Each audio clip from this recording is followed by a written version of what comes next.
morning, everyone.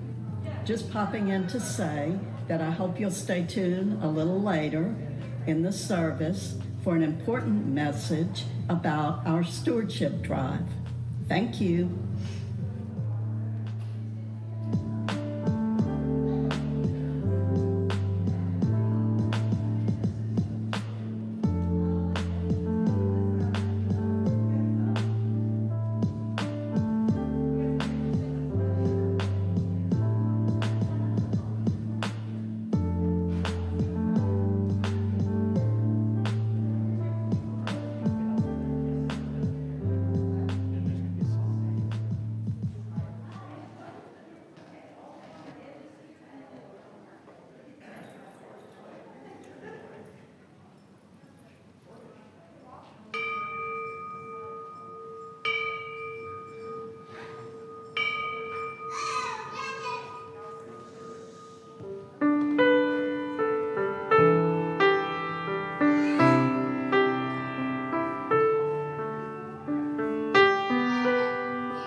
We rise,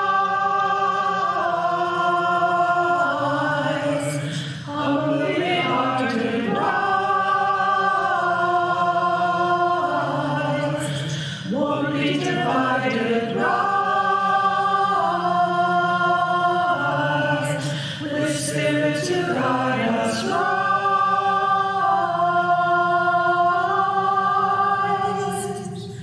in hope, in prayer, we find ourselves here. In hope, in prayer, we're right here.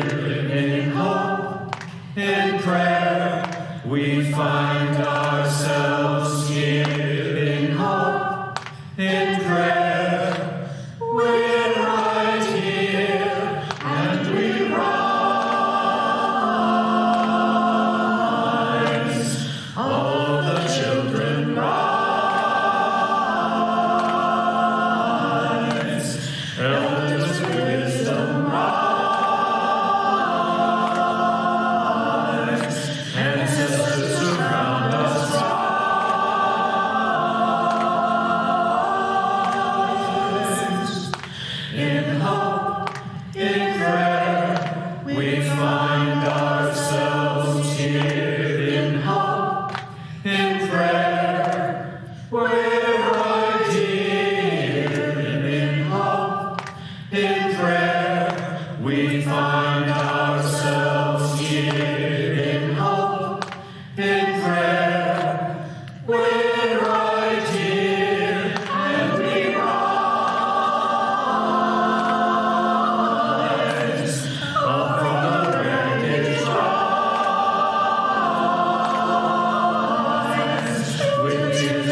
Welcome to the Unitarian Church of Baton Rouge. My name is Nathan. I'm one of your ministers.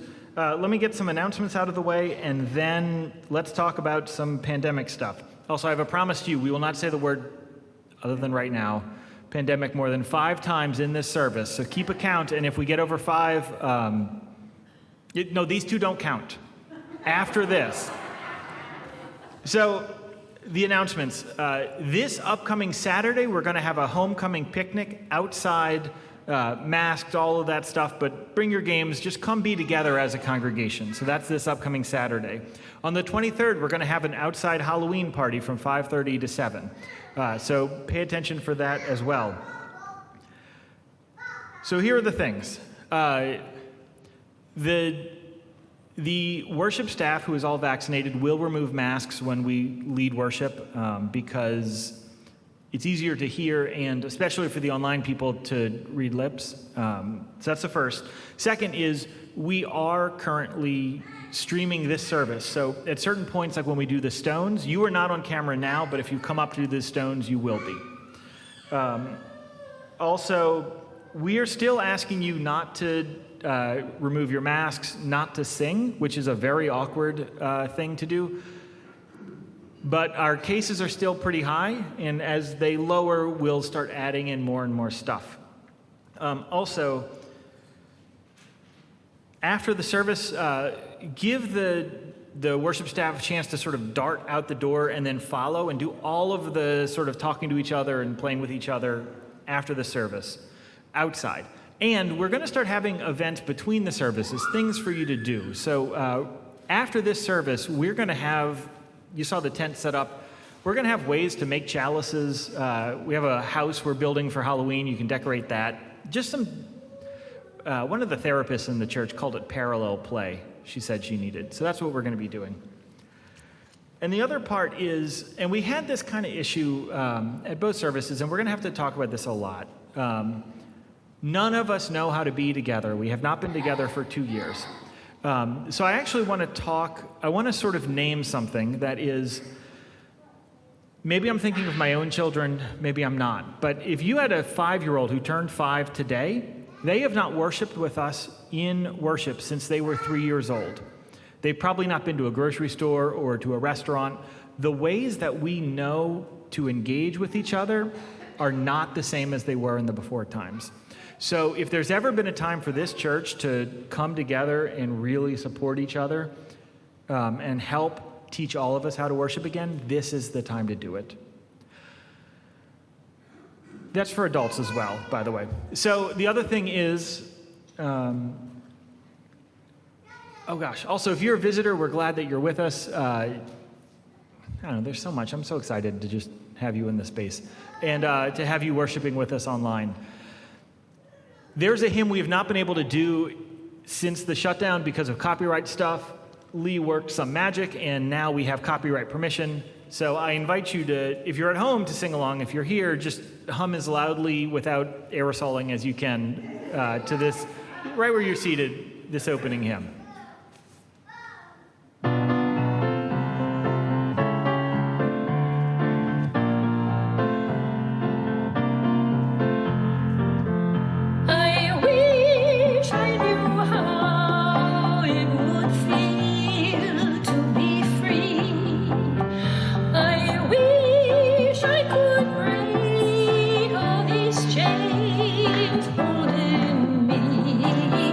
I wish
Good morning, friends.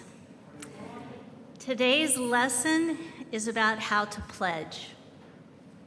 This month is Stewardship Month, so today we're going to be talking about your church and why it is important. We know not everyone likes to talk about money, but this church is here to help you have a healthy relationship with every element of your life, including money. Today's lesson is simple. It's how this church gets funded. Almost all of our budget comes from the pledges from you. A pledge is not a payment. A pledge is a promise. So every year in October, we ask members of the church to make a promise to this church about how much money they will give. Then we add up all of those promises, and from that, we can make a budget. Every adult, and some young ones too, have to manage their money. Most take some percentage of the total money that they have and decide to give that away. Some give it to families or things they care about, or people who are in need, or things they want to exist. So for those of you who are new to pledging, what we recommend is that you figure out how much of your money you want to give to this church. The traditional amount is called a tithe, usually 10%, but no religion has ever made that mark. So we encourage you to shoot for 5%, and then we encourage you to take another 5% and use that for good works in the world. Think of it as a dollar of generosity and a dollar to your church. We have also heard from the cottage meetings that we've had recently about how important it is to you that people who are not able to be with us in person, whether they're in Baton Rouge or whether they're in Lake Charles or New Orleans or Ireland, that they're able to join with you in some way. So for those of you who are far away, we welcome your promise as well. And all of this relates to the church in that right now, we ask everyone to make a promise to us, and we will plan for next year based on those promises. Today, we'll be talking about those promises and what you should expect from a congregation.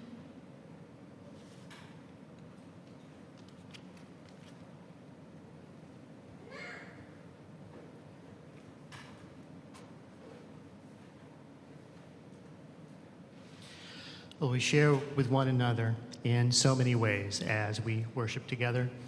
And we take opportunity now to join in a ritual of this congregation for sharing those milestones that have been on our hearts. And we do this in different ways based on where we are. Those who are at home, we invite you to share by typing into the chat box. If on whichever platform you're watching. Some people just choose to type in an asterisk to represent a stone, which I'll say more about in a second. Others will type the name of who they're thinking of. For those gathered in the sanctuary, we'll invite you in just a moment to come forward along the edges, take one of the stones and place it in the basin of the chalice. So, as we remember those in our congregation and lift up particularly the Hunt family, Peggy and Bob and others in the family who are dealing with various medical issues, including recovery from surgery, successful as I understand it. We encourage you to come forward as we share the stones.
And we light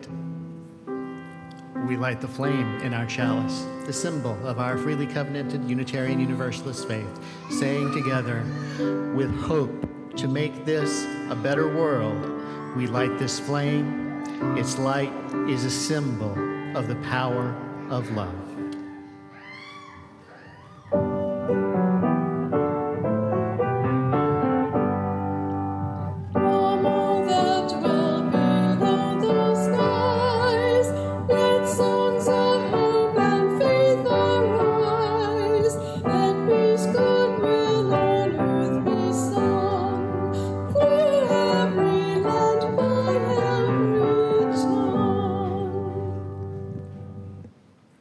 Micah tells us they will beat their swords into plowshares and their spears into pruning hooks. Nation will not take up sword against nation, nor will they train for war anymore.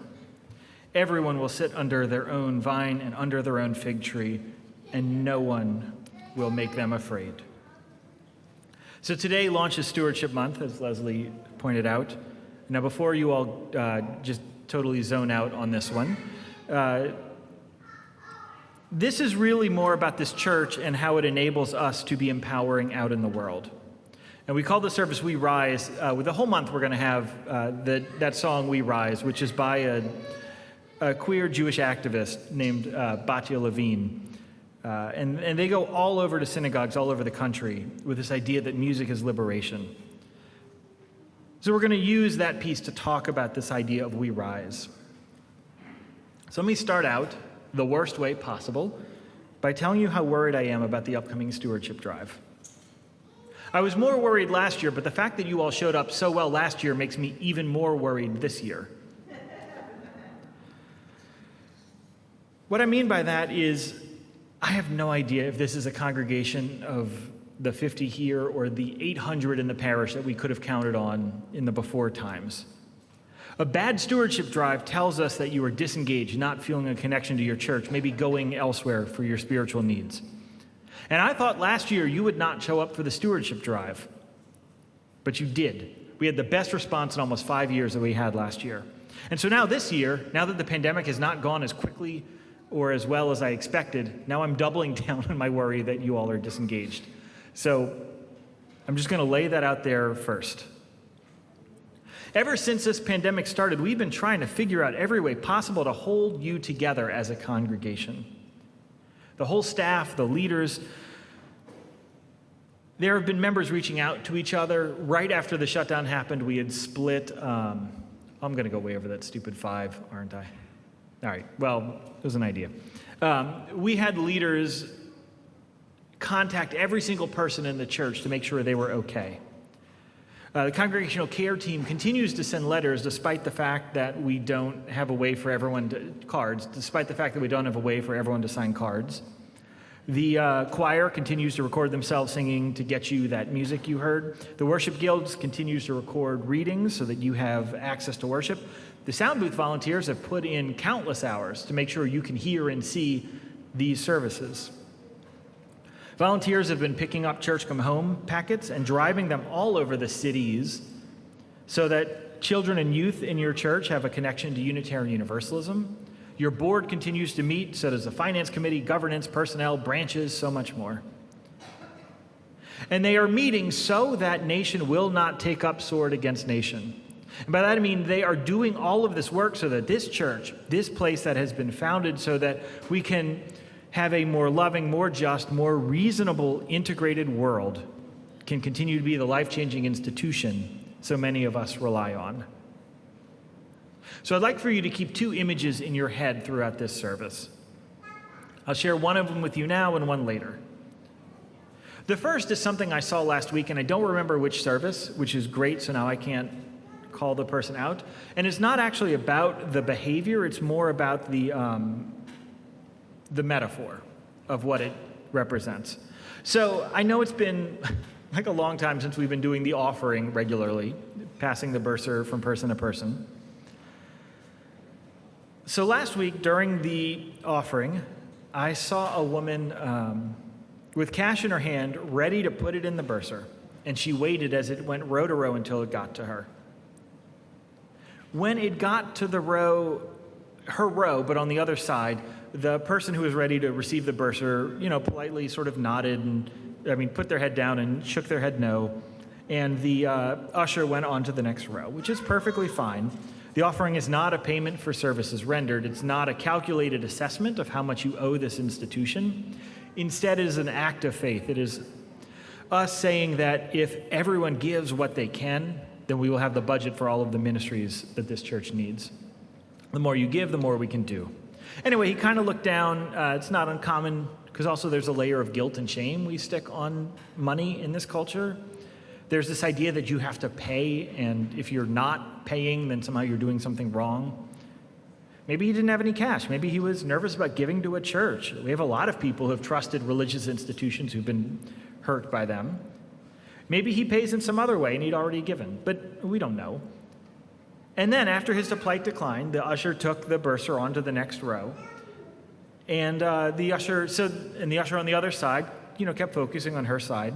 And so this woman started first trying to put the money in the row before, and then to her right, and then to her left, and then she was turning around behind herself to just try to get her cash into the bursar bag.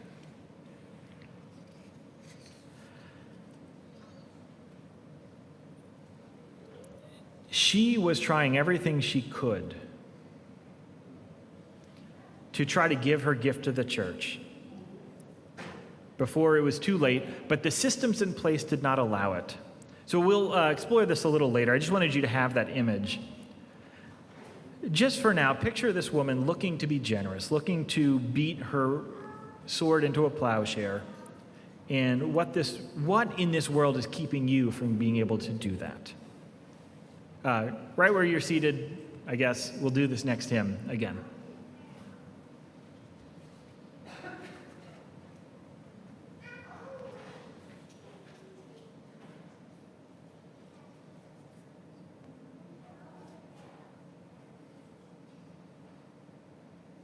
And everyone neath the vine and fig tree shall live in peace and unafraid.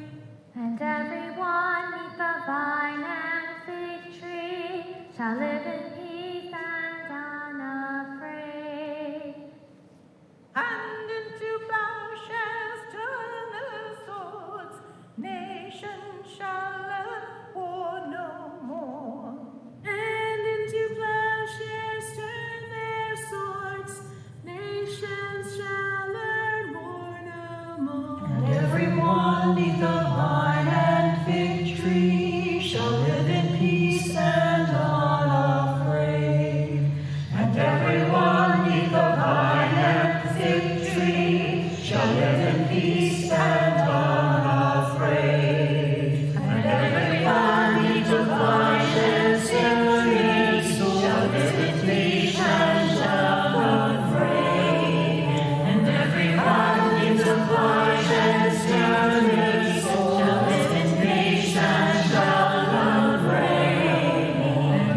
And into plowshares turn their swords, nations shall learn war no more. And into plowshares turn their swords, nations shall learn peace and unafraid. And everyone into plowshares turn their swords, nations unafraid. And everyone into plowshares turn their swords, nations shall unafraid. And into plowshares turn their swords, nations shall learn war no more. And into plowshares turn their swords, nations shall learn war no more. And into plowshares turn their swords, nations shall learn war no more.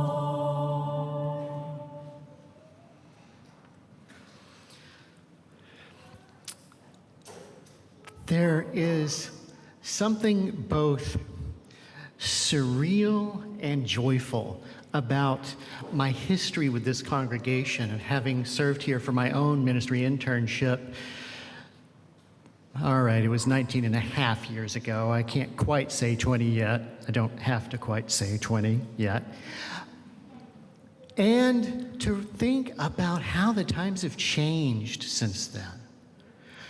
In 2002, when I was with you before, one of the things that was different about the religious landscape of our country, and particularly here in Baton Rouge, other cities as well, of course, is that the ability to find an affirming place to worship if you were lesbian, gay, bisexual, transgender, if your identity was queer in any way, shape, or form, that ability was incredibly limited. There was, here in Baton Rouge, a small congregation, the Metropolitan Community Church, which I believe is still active, but not at all well known, which had a primary outreach to the LGBTQ community. I think one, maybe both of the Reformed synagogues were fairly welcoming. And as far as congregations that had made any kind of formal statement, that was it. Even we hadn't yet. Though, of course, there were a number of gay and lesbian members, bisexual members who were welcome and who were, as I experienced it, well integrated into the life of the church. A couple of those people who were here 20 years ago are in this room right now, so remain integrated in the congregation. And yet, we had not yet made a formal statement of affirmation, of welcome.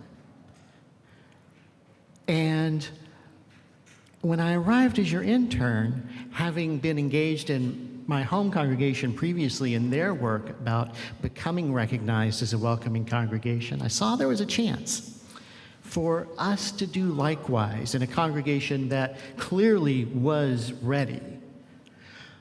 And so we began the process of seeking formal recognition from our denomination, which included going through steps, holding a workshop, making it clear that we weren't just saying we were welcoming, but that we'd actually done some work to consider the implications of that. But it also included finding ways to reach out to the larger community, a community that was desperately in need for the kind of outreach that would affirm people where they were at. And at the same time, we wanted to make this joyful.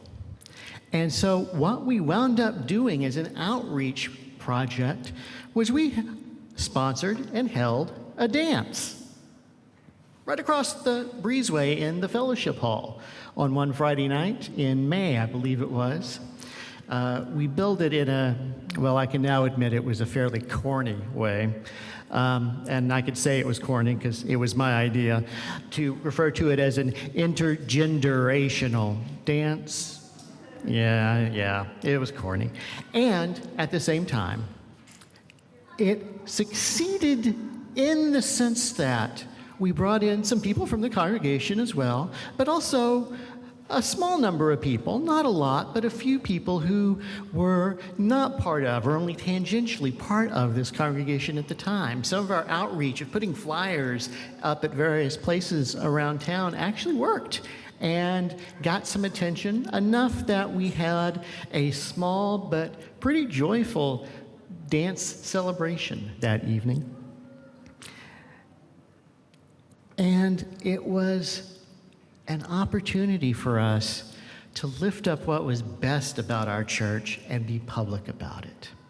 One of the things that's key for us as we're thinking about our church and the value it has in our lives and the value it has in our community is that value is not always obvious, but when we are intentional about showing the best of who we are, then we are putting our values on display. And in our society in which value is so often tied to money, in these times when we think about the value of the congregation, it's good to remember that this is a congregation that has, at many points throughout its history, stepped into in sometimes uncomfortable and sometimes, yes, just corny ways, stepped into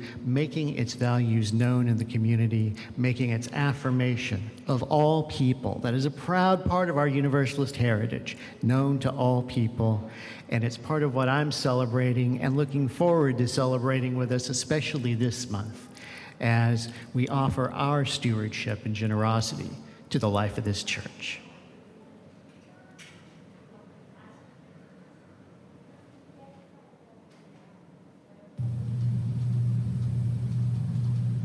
Good morning, everyone. I'm Donna Yelverton, and I'm the president of your Board of Trustees. I'm here this morning to talk to you about why I feel it is important for me to pledge my financial support to this church. I pledge out of a deep sense of gratitude for what this church has given to me. I came here for the first time in 2011. I was in the midst of a real spiritual crisis as my husband was in his last months of our journey through his vascular dementia that had been diagnosed in 2005. The Reverend Earl Ramsdale and also my branches group gave me so much spiritual and emotional support at that time. Also, Reverend Steve Crump was there for me when my husband died and for his funeral service, which was held in our church. Then a few years later, Reverend Nathan was with me as my mother had her final months of illness and her death. That was a very difficult time for me, and I couldn't have asked for any better spiritual, emotional, and physical support than what I was given by this church. I'm also grateful for the opportunities for self-fulfillment that you have given me. Since I started coming to the church here, I've been involved with the congregational care team, with the caregiver support team. I've been one of your delegates to the Interfaith Federation. And I've also done a little bit of social justice work with Together Baton Rouge. And then I've been on the board and have served as your president for the last year and a half. Many of you know that I grew up in a very fundamentalist church that did not afford any leadership opportunities to women. And I'm so grateful that I have had the opportunities to work with and for you to make a difference in this congregation. I have a great deal of hope for the vision that we are developing for the future of this church, but it's going to take funds to do it. I hope you will join me in increasing our pledge and giving the amount that you are able to give so that this church will have a successful future. Thank you so much.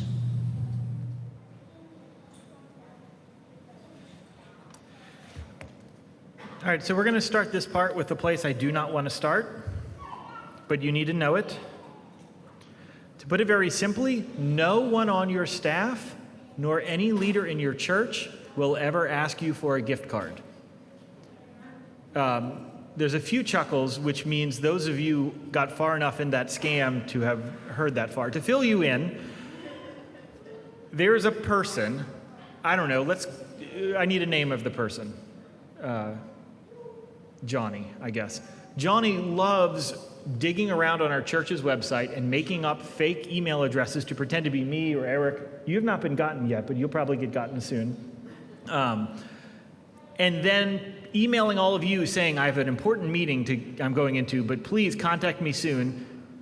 Fast forward, they ask you for gift cards. For some reason, cancer patients need Apple gift cards or eBay gift cards or something. And for the most part, this church has not fallen for it, but enough of you have, which is actually a testament to how generous this church is. I love being in a church where you are this trusting. But in this church, we pay for all of our outreach, all of our ministry, all of the staff, everything, primarily through the pledge drive. There is a small amount, maybe 5%, that comes from fundraising. And 1/60th of the budget, I believe, if I did the math right, comes from the offering. So most of how this church is paid for comes from the budget. And you are not asked to blindly give. You make a pledge, then you view and vote on the budget. We hide the staffing salaries just for privacy of our staff. But for the most part, you see every single thing that your money is going towards. All of this is to say, we will never, ever, ever ask you for a gift card or whatever new scam this person comes up with. You should know that our proposed budget is $680,000. Of that, $550,000 are pledges. The remainder is mostly miscellaneous funding sources, some fundraising.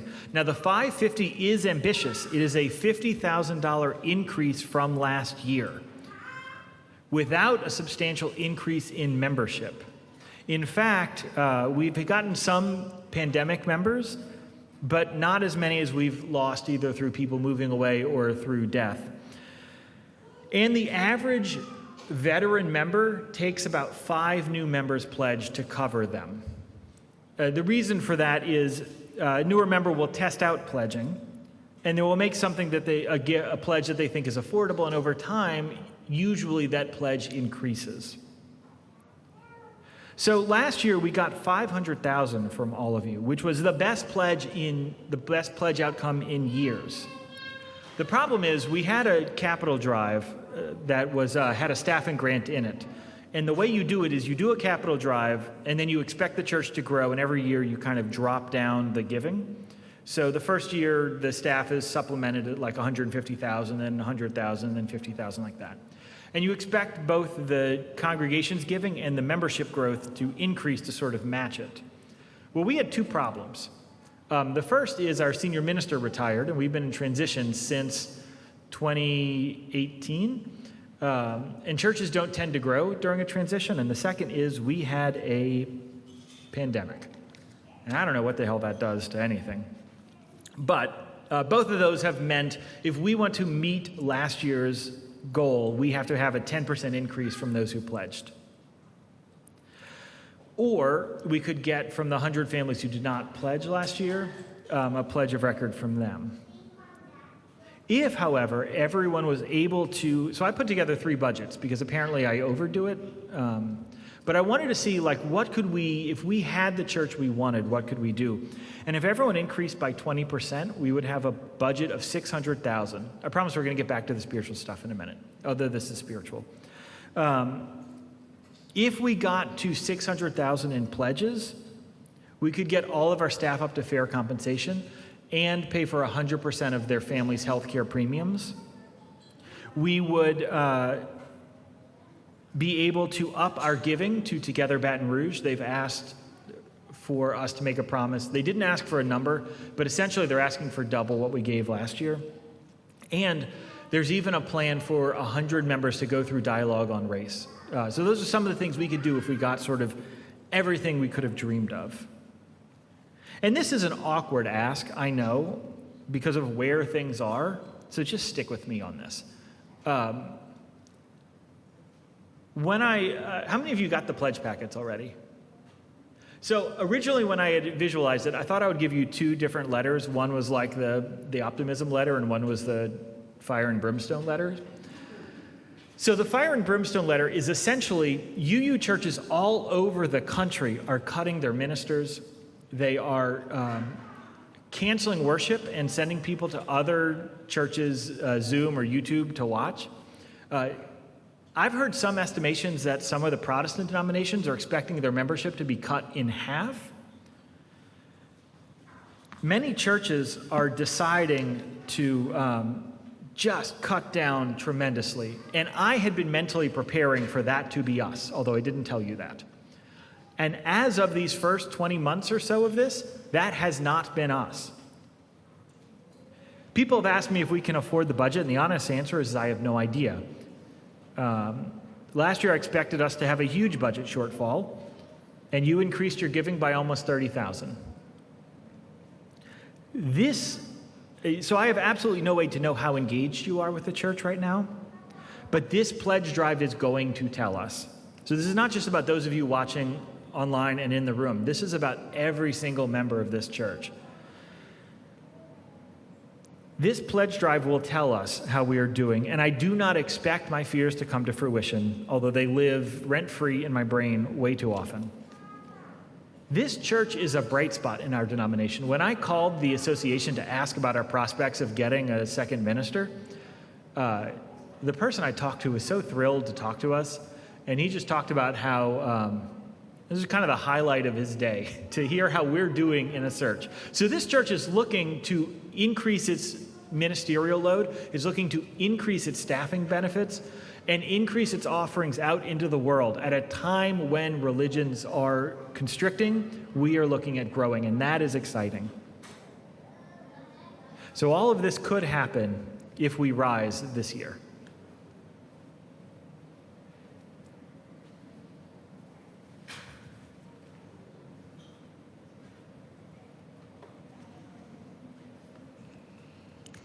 Nathan asked me if I would share a reflection with you about something that I know about this congregation that makes me so proud of y'all.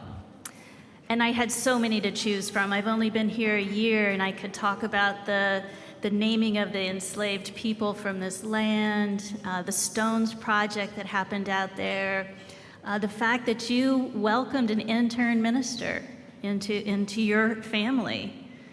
But then I started going a little farther back because I have a longer history with you that I want to lift up. And that is that when I joined the UU Church in New Orleans in 2005, it was February, 6 months later, Hurricane Katrina came and devastated New Orleans and the area. And you, as weekend warriors, came to help New Orleans churches, the families of the church, the building itself, our ministries in the community. And you planted a seed of how we can do justice work after a huge event like that. From the weekend warriors coming in every Saturday and working with us, grew the tree of the Center for Ethical Living and Social Justice Renewal, which lived for 14 years. Over 200,000 UUs came through the center that your seed grew. You did that. This church did that. Those UUs, and we started getting colleges and universities and even high schools were coming through. We shared with them the history of New Orleans, the history of racism in New Orleans, the history of our faith, the history of us doing good work in the world. So they came through and had a really spiritual experience for the week or so that they were with us. One group came through 19 times in 14 years. We called them the swarm because they came down with a whole bunch of people and they knew everything, they knew where to go, they just came through.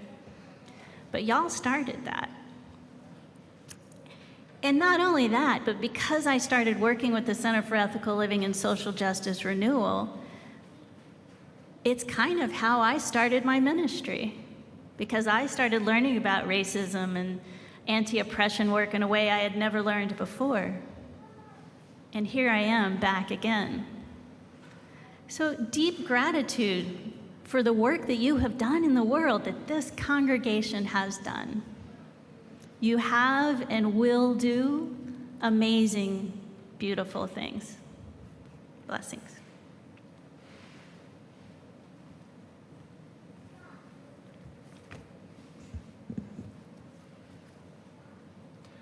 So every week now in this church, we are sharing our offering. This month, we are sharing it with the Capital Area Alliance for the Homeless. So everything that you give is going to be split in half unless you put on the check. I love to give you this instruction. Online people, keep doing it the way you're doing. I don't like giving you this instruction. But for those of you who are putting it in the bursar, if you write your check, if you write it for operating, it'll go to your operating pledge. Everything else gets split right down the middle. This morning's offering will now be given and received.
I invite us now to enter into that time of deeper sharing, that time of coming together prayerfully, reaching deep within yourself, reaching far beyond yourself, and connecting with what you know to be sacred.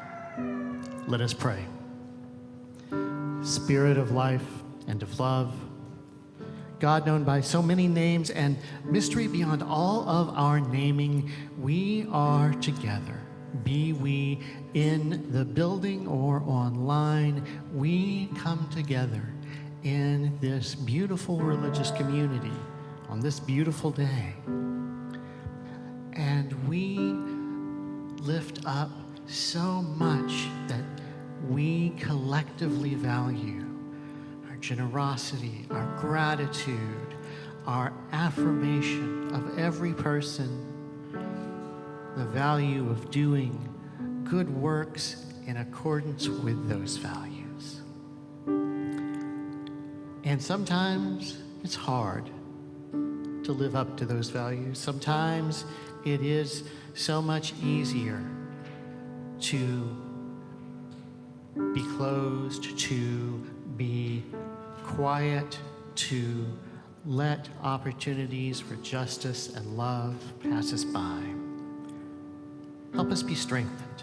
Help us be reinvigorated for our engagement with one another, with the world beyond our doors, and with that which we know to be most deeply true, so that as we move forward in this life through these days, we may evermore live more fully into who we feel most called to be.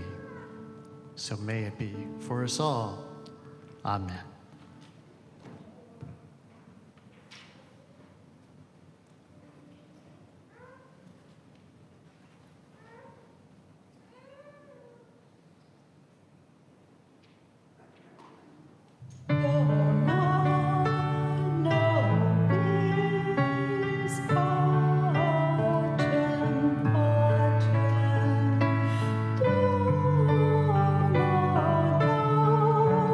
Please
We who are gathered within these walls dedicate this house to the best we know in our world and in ourselves. At this high moment, standing between two eternities, we remember that we are the heirs of the ages. We feel that all the past is part of us. We realize, too, that all the future is germinating in this moment, and we pledge our children and theirs our loyalty to truth and growth. May every friendship here engendered lead to greater love and joy. May every argument advance lead to deeper understanding. May all the wealth we invest in this enterprise and every service rendered be given with a willing heart. In this spirit, we dedicate this house to the service of love and truth.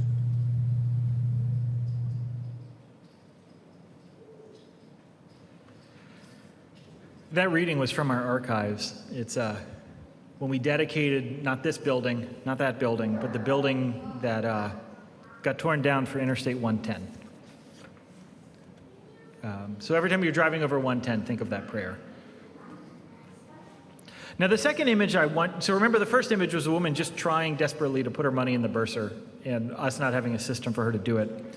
The second image I want you to keep in mind is the first time you came into this church. I'm mostly talking about people who are living in Baton Rouge before you came here, not those who were pre-Unitarians who moved here and sought this place out. If I were to make up one script that applied to almost every single person who came into this congregation, which I know is a treacherous feat to do, the number one comment that I hear when people visit is that after they look around, they did not realize how many people in their life were Unitarians. Anyone else had that experience? Yes? Yeah. What that means is that this church is an excellent place with excellent people and an excellent view for the future, but it means we do not do what we need to do to let this city, this region, or this state know that we exist. How many more people do you think live in and around Baton Rouge who value love and justice over dogma and tradition? How many people in your life wish they had a church that encouraged doubt and questioning and put the common good over individual absolution? How many people in your life do you wish could be free of the guilt and the shame that comes with a belief in hell and an angry, punishing God? How many people in your life could have benefited from a program like Our Whole Lives that is a comprehensive sexuality education curriculum that prioritizes real, sex-positive, honest answers with age-appropriate information? It's a curriculum that affirms sexual and gender identities and gives people autonomy over their own bodies and their own consent. How many people do you know that in your life that are trapped beneath a crumbling theology that tells them that they are wicked or broken or terrible? How many are in churches that tell them that they are doing a thing that tells them not to do the thing that we all need you to do so that we can end this pandemic? For some reason, they tell you not to do it. How many could benefit if they knew they were worthy of love? The reason we are such bad evangelists, I think, is because we are scared. I don't think we're called to go convert the world. But I do think we are called to go be Unitarian Universalist out in our life. And I think we are scared because it's an amazing faith and it is scary to admit that. You cannot prove objectively or scientifically that what we have here is transformative. Living a life where something you care about is unprovable is a vulnerable place to be. I think Unitarian Universalists intentionally undermine ourselves as a form of self-preservation and protection. We underfund churches, we undermine leaders, we over-identify ourselves as the rejects or the heretics. These are all behaviors that we engage in to keep ourselves small. Do you know they've done a study? There's about 800,000 self-identifying Unitarian Universalists in the country, but our membership in congregations is about 150,000. we're drawing the lines wrong somewhere, and I think we're doing it intentionally to keep ourselves small. How many of us have prevented that woman that I mentioned earlier from putting her money in the bursar? How many of us have felt too ashamed of money, or actually probably talking about myself here, but too afraid of losing our own wealth that we've underfunded institutions? How many of us thought someone else would do it? I know that we are in a tenuous spot because we've just started meeting together. I know that the pandemic takes a lot of emotional energy, and I know it is exhausting right now. And I know this church is important to so many people, including those who used to be in this congregation and have yet to be in this congregation. I see no ceiling for what this church can accomplish if its members rise up and stand behind it. Together, Baton Rouge asked for an increasing gift this year. The Unitarian Universalist Association, which no doubt is worried about their financial state, who have helped us out tremendously throughout this ministerial transition, they count on us as one of the 50 most generous congregations in the country. Our staff is still not funded where they deserve to be. You have the power to change that. You have the power to make this church a place where all souls can build a world with no war, a place where we finally reconcile a past fight against racism in all institutions, misogyny, homophobia, and all of that anti-trans garbage that is going on in the legislature right now. The solution starts in this church. Do you know that the first legally recognized gay wedding in the country happened at the Unitarian Universalist Association? The world needs us. You need each other. If the shutdown has taught me nothing else, it's that the connections this church has made with each other are life-saving and beautiful. Don't pledge to set us up for 2022. Pledge to set this church up for the next generation and the one after that and the one after that.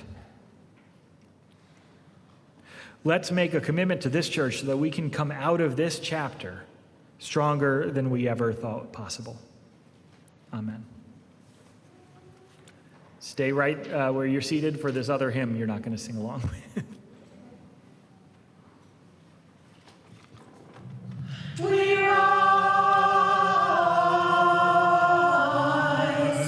humbly hearted rise, warmly divided rise, with Spirit to guide us rise.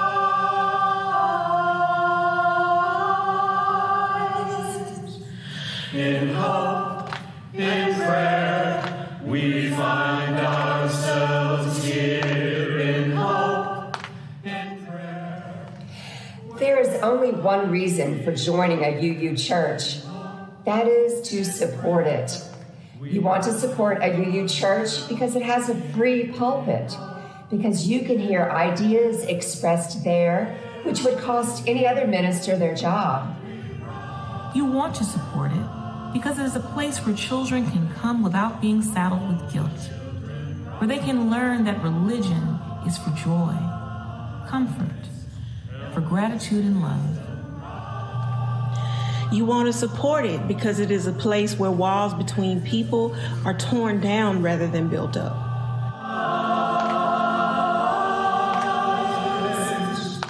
In hope, in prayer, we find ourselves here. In hope, in prayer, we're right here. In hope, in prayer, we find ourselves. Because it is a place for the religious displaced persons of our time, the refugees from mixed marriages, the unwanted free thinkers, and those who insist against orthodoxy, that they must work out their own beliefs. Because it calls no one a sinner, yet knows how deep is the struggle and how great is the hunger for what is good. You want to support a Unitarian Universalist church because it is more concerned with human beings than with dogmas, because it searches for the holy rather than dwells upon the depraved. You want to support a Unitarian Universalist church because it can laugh, because it insults neither your intelligence nor your conscience, and because it calls you to worship what is truly worthy of your sacrifice. And we rise, humbly-hearted rise, for we guided rise, with spirits Christ. A weird agreement you make when you join this church, apparently, is that when we haven't seen you for a long time, I get excited when I see you again. I know it's only been 2 weeks, but I'm keeping a count in my head of who I get to see. It's good to be together again. It's good to be a church.